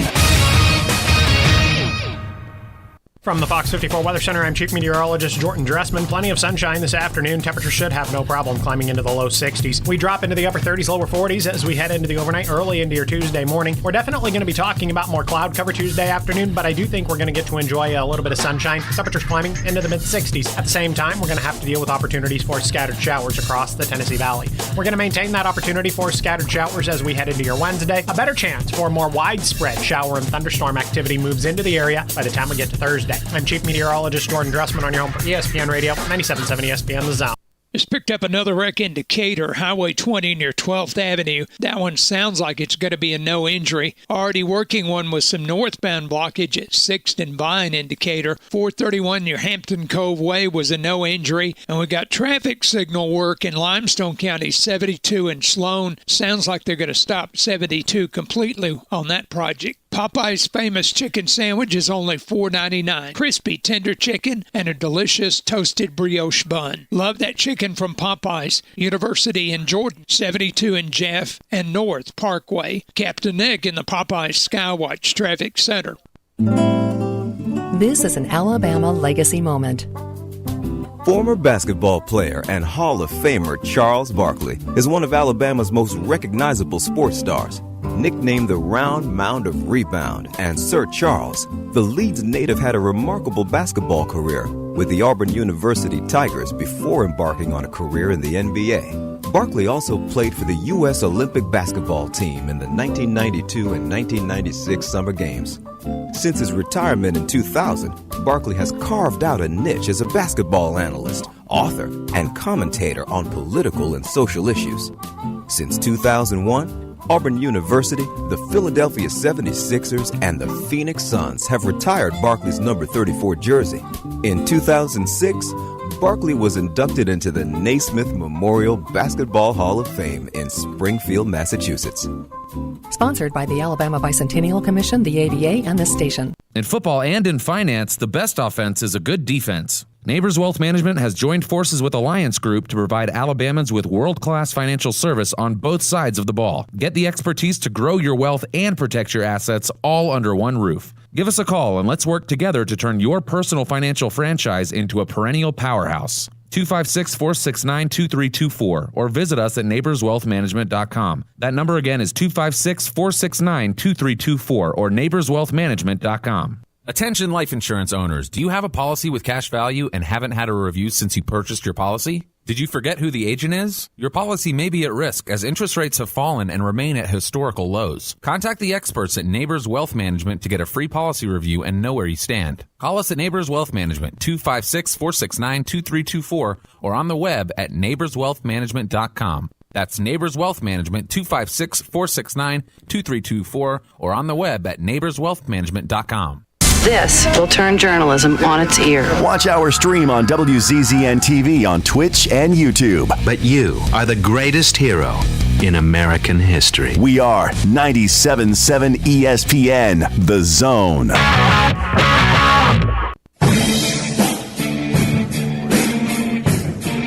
Welcome back. Talking Ball, 97.7 ESPN, The Zone. And we're talking some Alabama-Auburn basketball there. To close that break. And we talked about razor-thin margins. Now, we'll say this. Auburn is right now an NCAA tournament team. And we talked about how big that game was on Saturday. And it was big for Alabama because they could ascend to number one in the AP poll. They're trending very, very uply. Clearly one of the best teams in the country right now. But for Auburn, Drew, down the stretch, it's tough. They have a razor-thin margin of error now because, yes, they are a tournament team, but they've got to get some wins. And the rest of their schedule is not easy. It's tough. They've got Tennessee still. They've got Kentucky still. They've got some games in there that are brutal. Bruce Pearl Company, they've got to win some ball games now. Yeah, before we go to Blake, I'll just give you their schedule, Scott. And Bruce Pearl referenced it in the press conference. Yeah. They got a hot Missouri team at home, so they've got to win that one on Tuesday. So that's tricky. They've got 6 games left. And then they go to Vanderbilt on Saturday. And look at how they're playing. Yeah. They've beaten Tennessee at Vanderbilt. That's a difficult matchup. That's Yep. not easy. Then on the 22nd, they host, pardon me. On the 22nd, they host Ole Miss. They have to win that game in Neville Arena. And then, luckily for Auburn, though, their schedule, there's a lot. They do have some games at home. But then they have to go to Kentucky, which is very difficult. No question about that. And then they have to, on Wednesday, March the 1st, they've got Alabama on the road. And then they finish, I believe, at home with Tennessee. Against Tennessee. So to me, they've got 6 games left. They need to at least go 3-3, but that's going to be that might even be difficult. But I said they needed to go 4-3 before they played Alabama, and they've lost to Alabama. So I think they need to find a way, to get 3 or 4 wins down the stretch to feel comfortable. But I know. What does Blake think? Yeah, we're going to talk to Blake Lovell about that. Of course, he's with Blue Ribbon Basketball, which is the Bible of college basketball. He's also with Southeastern14.com. He and Chris Lee do an outstanding job covering college hoops in the SEC, and we're about to talk some SEC basketball on this Monday morning. Blake, how are you? Hello, guys. Hey, and I will ask you that right off the bat. Is Auburn in trouble? It's funny, we just had this discussion about 10 minutes ago. We were doing our video previewing the games on Tuesday, and we had this lengthy discussion of it's just sort of, it's an interesting spot to be in because they've now lost 5 of 6. You just brought up the schedule, and that's exactly what we talked about in terms of, this Missouri game feels like as must-win as it gets for Auburn, and you may not have thought that 2 weeks ago, but now, this is a crucial game because, like you said, they got to go to Vanderbilt after that. That's probably a 3-point game one way or the other, the way Vanderbilt's playing right now. Should beat Ole Miss at home. But then the last 3 at Kentucky, which who knows at that point. Kentucky may be in a must-win mode. And, it's like we've seen Kentucky in must-win mode, and they did it at Tennessee, so who's to say they wouldn't be able to do it there? And then you go to Alabama, which they're going to be, an underdog maybe by double digits in Tuscaloosa. And then you're home against Tennessee, which good luck figuring out how that game will play out. So I think tomorrow night's game is, every game at this point is what we always say. We talk about different teams. We're like, this is the biggest game of the season for them. I think this is the biggest game of the season for Auburn because now you look at what's left, and as they are trending in the wrong direction, I don't know where they'd be this morning. I mean, I think some people would probably have them as a 9 seed. Some people may have them as a 10 seed. But if you start losing those quality win opportunities, which Auburn needs more of, which Missouri will now qualify as that, I think this is one they got to have because, again, you're not going to bank on them winning 2 of 3 in that stretch at Kentucky, at Bama, and home against Tennessee. Maybe it happens, but, I mean, they're, from a betting standpoint or odds standpoint, however you want to look at it, they're going to be the underdog in 2 of those 3. If not, all 3 potentially, depending on where they are at that point. So, yeah, it's a crucial game tomorrow night, and they've just got to start picking up some more wins. So, well, we talked about Auburn being, what they have to do down the stretch. Saturday, Kentucky gets tripped up, and now all of a sudden, are we feeling the same way about Kentucky? Yeah, I mean, look, if the tournament feels right now, Kentucky's not in, and I don't know how close they are, to be honest with you, because they are lacking the quality wins, and I think that's where they're at now. Is not only that, they are now adding. The South Carolina loss was obviously the worst one, but losing in Georgia does you no favors when you're a team that's on the bubble. And so, kind of the same discussion we had about Auburn. Look at Kentucky's remaining schedule. They got road games at Mississippi State, Florida, and Arkansas. They're probably going to be the underdog in all 3 of those. Oh, and then they've got Tennessee at home, which could go either way. Auburn at home, which could go either way. Vanderbilt at home, which I think could go either way. So there's not, of these 6 games left, Kentucky does not have a single game in there that I think they would be favored by more than 7 points in. And I think they'd only be favored in one of them, and that's the Vanderbilt game. which again, by the time it gets here on March the 1st, it may be a 2-point, swing one way or the other. So Kentucky's margin for error, you talked about that with Auburn. Kentucky's is way, smaller at this point because they can't afford to trip up anywhere. And it's not just that. They have to start winning some games. And the way they're playing right now, it's like, someone asked me yesterday, if you had to say right now, do you think Kentucky gets in the tournament? I said, no way. There's no way I could say that. Because why should I have confidence in a team that we've seen just has not been able to put that consistency together outside of that 4-game stretch a couple weeks ago that started with Tennessee? Maybe we're about to see another one of those. But there's no way I could bank on that. I think Mississippi State's a terrible matchup for Kentucky. I don't think they're going to win in Starkville. And, you look at the rest of the schedule, like I said, I just don't see Kentucky finding enough wins. But I always use the caveat, and Drew probably knows where I'm going with this. I say all this to still know that if Kentucky gets to Nashville, there's a lot of Big Blue Nation in attendance. There's nothing to say that Kentucky couldn't win the tournament because we've seen that many times before. But I just think that the way they're playing, it's just much more of an uphill climb this year. Yeah, I really do. I just don't see the guard play, Blake, the consistent guard play for them in order to get to the tournament unless something dramatically changes. Plus, Wheeler's out, Frederick's out, they're not healthy. But Mississippi State, you just mentioned them. Besides Alabama, they're probably the hottest team in the league. They've won 5 in a row, and they're not over the hump, but they're in the tournament conversation now. Yeah, and I think that's kind of what you look at with them. And, I always say the magic number to me, and, Alabama was the outlier because we remember that Alabama team. What was that, guys? Was that 2017? It was Colin Sexton team. Maybe it was 18. I don't remember. Mm-hmm. They got there at 8-10, right? They were 8-10 in the league. That's right. They lost 5 in a row at one point, yeah. Yeah, lost 5 in a row in the regular season. But then they picked up a couple wins, in the SEC tournament. And then that, still got them to, I think they were a 9 seed. And so I think for Mississippi State, the formula is very simple. Alabama was the only team to do that in a very long time. And I don't even know, before that, I'd have to look back. But I know since the expansion, they were the only team to do it, to get in at 8 and 10. So I still think that's the magic number for Mississippi State because, especially in this year's SEC, right? I mean, look, at this point, there are 2 teams that are 100% into the NCAA tournament. And that's Alabama and Tennessee. Everybody else can still play their way out of this thing. Now, again, you're talking about, a Missouri just completely, collapsing down the stretch. The same thing with, an Arkansas probably, like we talked about the Auburn situation. But, Mississippi State, they're a team that I think has a lot more, just because of the 5-game winning streak, but also looking at kind of where they're at in terms of quality wins. We got to remember, they still have that win over Marquette, which is really boosting them right now. And that's, if they didn't have that, then that discussion gets a lot trickier. But I think if they can get to 9-9, which, boy, that looked tough when they were 1-7 and it just lost to Alabama. But now they're 5-7. If they can get to 9-9, I don't see how you keep Mississippi State out. Because now, again, that's barring a loss to South Carolina or something like that. If you're assuming they beat Ole Miss, they beat South Carolina, and then they win 2 of Kentucky, Missouri, A&M, Vanderbilt, and then lose 2 of those, I think they're in. Because, again, 9-9, I think that's the magic number for Mississippi State. 8-10 in this year's SEC.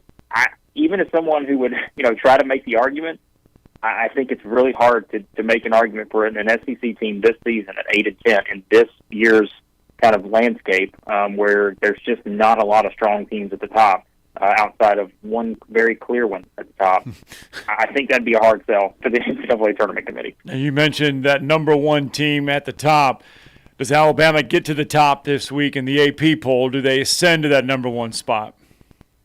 Well, I mean, if the voters have watched them play, I don't know why they wouldn't, because I think they're, you guys know, I've been saying this for a month now. Adding the Oklahoma loss, obviously that resets some expectations a little bit, but we talked about it. I mean, it's, in a 30-game season, sometimes games like that happen, but I've thought for the past month, maybe a little bit more, that Alabama's the best team in the country, and I don't really change my opinion on that. I think they should be the number 1 team because I think they have been for a little while now, and I get what Purdue's done, and it's been very impressive, and, is there a lot that separates Alabama and Purdue? No. I think that, those 2 teams are certainly, along with Houston, Arizona, I think, is starting to separate itself. I think it's pretty clear when you look at kind of the top 7, 8 teams probably. Maybe not a lot of separation between some of those, but I think Alabama is separating itself from everybody else to have that nod to be number one. And you can say, well, Houston is number 2 right now. We know where that discussion's going, right? Alabama beat Houston on the road. So if you're trying to figure out what differentiates those two teams, well, that's probably as clear as anything. But at the same time, it'd be a great achievement for Alabama, and I think they will be number one. At the same time, it's fine to be number one on February 13th, but it's another thing to be number one by the time you get to the end of March. And so we know that's what they're aiming for, and they're on a sort of unprecedented run right now, 12-0 in the league. 10 wins by double digits, haven't allowed more than 69 points. I keep telling everybody, this is, you need to appreciate, I know Alabama fans should appreciate this, but if you're just a casual basketball watcher, you need to appreciate what Alabama's doing right now, because this is not something we see very often. It's not something we're going to see again for a very long time. Well, great, really great stuff. And quickly, just Blake, one more thought. Mizzou gets the big win over Tennessee. Just like Mississippi State, they're kind of sneaking around. And I think if Nate Oates is an SEC Coach of the Year, it would probably be Dennis Gates. Yeah, that's my guess, because, they're a team that, look, and you guys, we've probably talked about this before, I've been a Dennis Gates guy for years now, because I can remember back when I talked to him about 4 days after he took that Cleveland State job, and I remember the mess that was left there by Dennis Felton, and, he didn't have a team. And then I talked to him 4 days after he got the job, and then I talked to him like a week after that, and he had filled his entire roster. And that roster, the nucleus of it, would go on to win the Horizon League the following year. And you just think about that. Like, we talk about programs that have completely just bottomed out, going nowhere, destroyed. Cleveland State was that. He turned them around, and now look at what he's doing at Missouri in year one. He's the next big thing in coaching. I've been saying that for a while. Like, everyone in coaching circles believes that. He's just tremendous, and his ability to get this team to 19-6, it's pretty remarkable. Yeah, so he has to be right there when they go to the top. Great stuff, Blake Lovell. We always appreciate the conversation. Let everybody know how to connect with you and Chris and all your coverage of SEC basketball. Yep, always appreciate it, guys. Southeastern14.com. You can find it there. You go to YouTube, search for Southeastern 14. Obviously, we've got daily videos going up. I think we've actually got 4 going up today that are around SEC basketball. So a lot of stuff there you can find. And then, everything else, you can follow me on Twitter at @BlakeLovell. Thanks, Blake. Thanks, Blake. Thanks, guys. How about this, though? Mm-hmm. Kentucky could have to win the SEC tournament to get into the NCAA tournament. Just kind of let that soak in. Not Auburn. All them and everything. They may still have to, but Kentucky, a blue blood program, could have to win the SEC tournament just to make the NCAA field. Well, I was asked this morning. They said, is it possible that 3 blue bloods, Carolina, Duke, and Kentucky, might not make the tournament? And I said, it's conceivable. Now, I do think that Duke and North Carolina will make it. I think they're going to stabilize themselves. And, Duke would have won the game Saturday if it wasn't for idiot, moron, and cataract. Yes. But, but they blew that game. And North Carolina won impressively. I think, and the ACC's weak. Okay? I think Duke and Carolina down the stretch are going to get enough wins. But the SEC is, not the strongest league, but it's better than the ACC. And I just think when you look at Kentucky's schedule, and Blake brought it up, it's difficult. I'll just say this. I said this on this morning on another radio station, and I'll say it on this show. If Kentucky gets in, Scott, I bet you they're in the first 4. And they're in one of those. And now they'd be very dangerous. Think about it, if they're like an 11, something like that. It would be. Remember UCLA a couple years ago? Right. They went to the Final Four. But I just don't like the way this Kentucky team is playing. And it's not like they got a Nick Smith like Arkansas. Nick Smith came back this week, didn't play great, but he's back. He's got NBA talent. Right. They don't have a Shaden Sharp sitting on their bench. Nope, they don't. It'd be a short drive from Lexington to Dayton. I'll tell you It that. would. That's a good point. All right. Let's get a break in tomorrow's headlines when we return.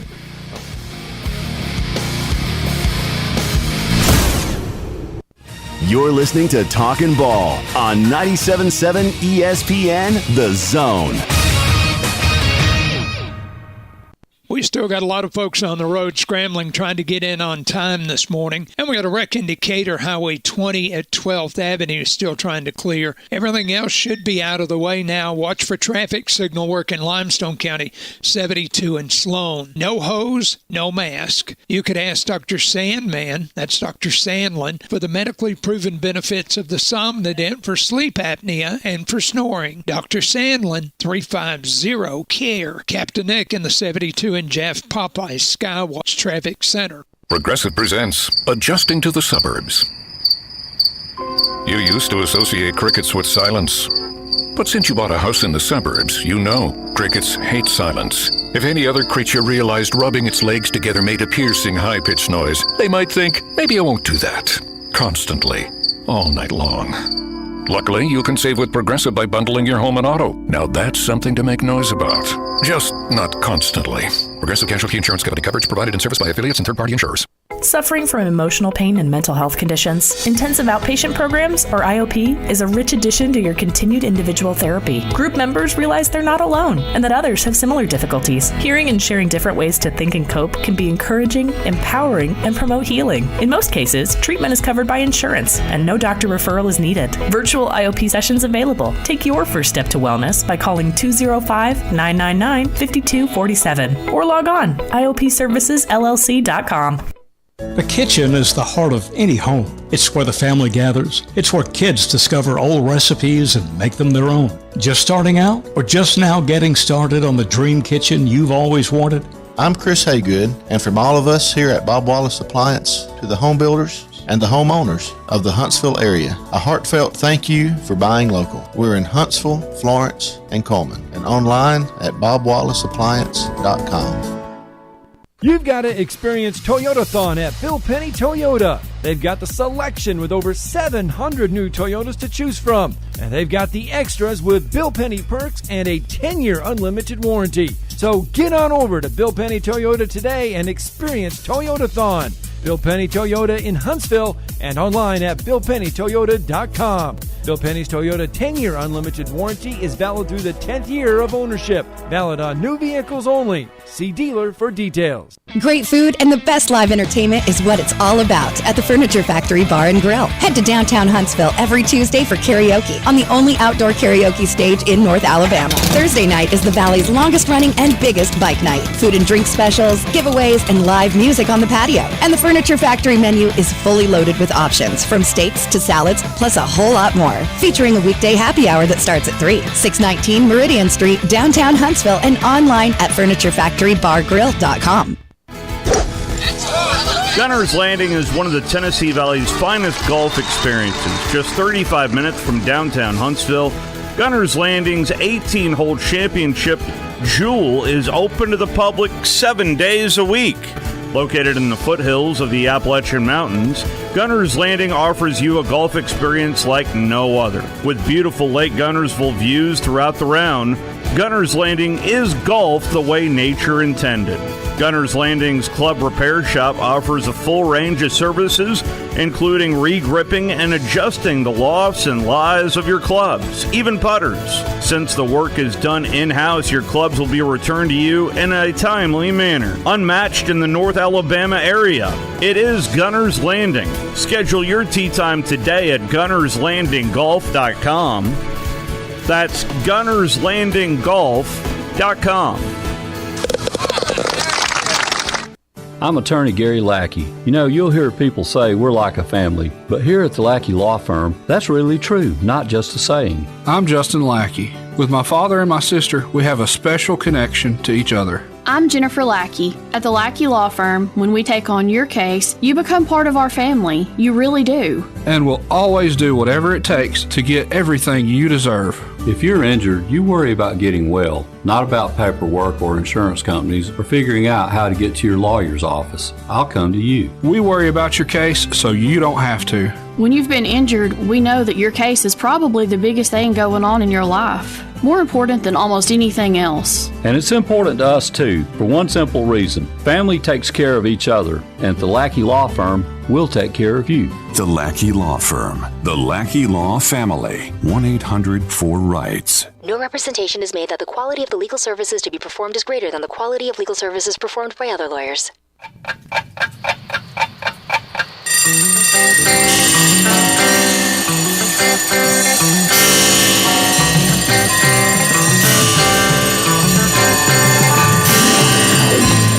It's time for tomorrow's headlines today with Scott Theisen and Drew DeArmond on 97.7 ESPN The Zone. All right, you got your bags packed?